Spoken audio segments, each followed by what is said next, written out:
일부 병원에서는 그런 이제 나이롱 환자들을 영업적으로 이용을 하죠. 실제로 그런 나이롱 환자들이 없는 게 아니기도 하고요. 이제 그런 일부 너무 이제 좀 그 영리적인 병원들이 있는가 하면 사실은 대부분의 병원은 그러진 않습니다.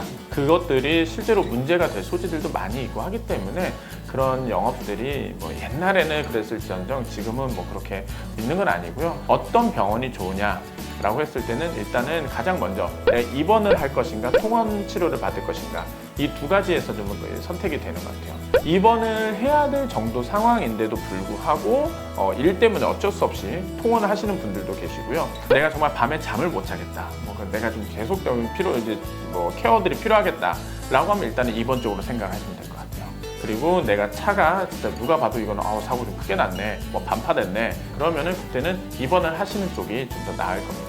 입원을 내가 굳이 안 하고 좀 결리는데 라고 한다면 그때는 일단은 검사를 받아보시고 의사의 결국에 진단에 따라서 다른 거예요. 이 정도는 입원까지는 안 가고 통원을 하셔도 되겠어요. 아니면 한 며칠 좀 입원을 해서 봅시다.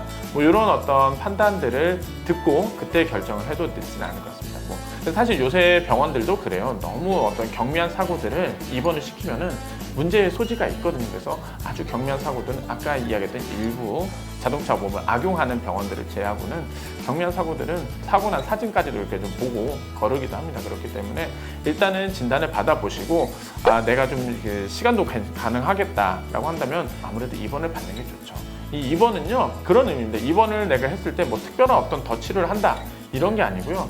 아무것도 하지 않고 휴식하는 베드레스트라고 이야기를 하죠. 그러니까 내가 그렇게 베드에 누워서 쉰다는 그 자체가 휴식 자체가 치료의 하나라고 생각을 하면 되겠습니다. 아무래도 내가 일을 계속하고 뭔가 신경을 쓰고 뭔가 이렇게 움직이면은 그만큼 손상은 더 낫기가 어렵거든요. 그렇기 때문에 입원이라는 거는 그 치료의 한 방편으로서 충분히 좀 검토를 할 필요가 있을 것 같고요. 그래서 입원을 하느냐, 통원 치료를 받느냐, 일단 여기에서 좀 가장 걸리고요. 아무래도 의원급보다는 병원급에 입원을 하는 것들이 좀 더 다양한 검사와 제대로 된 치료들, 의학적인 부분에 집중을 할 수 있는 부분들이 아무래도 클 것 같습니다.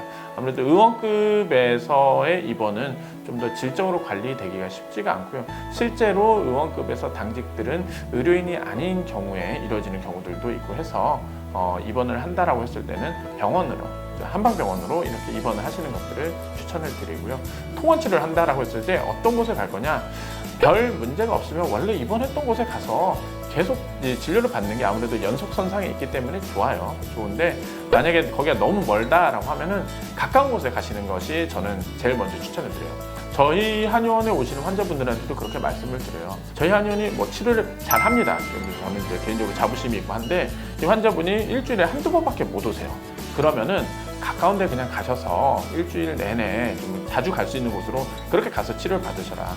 거기서 하는 어떤 치료들이 우리 한의원만큼 만족스럽지 않을 수 있어도 치료를 자주 받는 것이 일단 제일 중요하다. 그렇게 말씀을 드려요. 그래서 갈 수 있는 가까운 한의원, 쉽게 접근할 수 있는 한의원 이런 곳을 고르는 것들이 제일 중요하고요. 그 다음에 그 치료가 얼마나 이제 정성 들여 하느냐.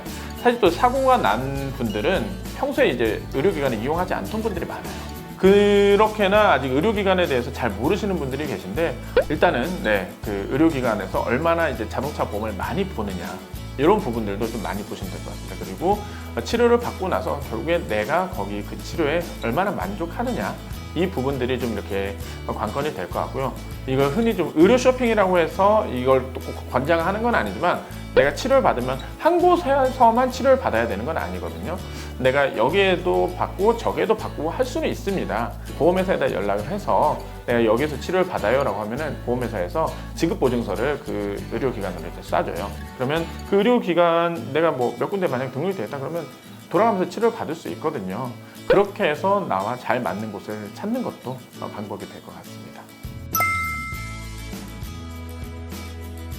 아까 나이롱 환자 이야기를 잠깐 했는데 사실 대다수의 환자는 나이롱 환자의 그 반대라고 생각을 하면 될 것 같아요. 실제로 보면 저희 한의원에도 오시는 분들이 아파요. 아픈데 워낙 사회적 인식이 교통사고, 특히나 골절이 아니라 그냥 단순 교통사고의 경우에는 이거 나이롱 환자라는 인식 때문에 본인이 되게 위축이 돼서 나 이거 치료 받아도 되나? 특히나 내가 돈을 내지 않잖아요. 그러니까 내가 내질 않잖아요. 그러다 보니까 뭔가 이게 치료 받는 거에 대해서 좀 미안해하기도 하고 좀 주저야 하기도 하고 그러시는 분들이 종종 계세요. 근데 전혀 그런 걱정하실 필요 없습니다.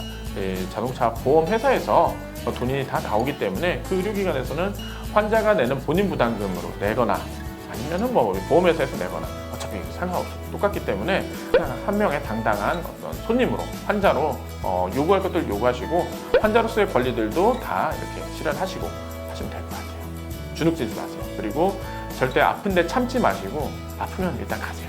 가서 치료를 받으시면 됩니다. 지금 이 영상을 보고 실제로 교통사고 나신 분들도 많이 보실 거고요. 아니면 일상의 어떤 생활 상식으로 좀 많은 분들이 아실 수 있으면 좋겠어요. 그래서 주위에 누군가가 안 좋은 일을 당했다, 사고가 났다라고 했을 때 좀 더 이렇게 좀 잘 이야기를 해주실 수 있으면 좋겠고요. 어쨌든 그런 상황이 됐을 때 놀라지 않고 의연하게 대처하실 수 있도록 그렇게 하실 수 있으면 좋겠습니다. 이런 것들이 저희가 조금이라도 좀 도움이 됐다면 구독과 좋아요를 눌러주세요. 이건 할 때마다 되게 어색해.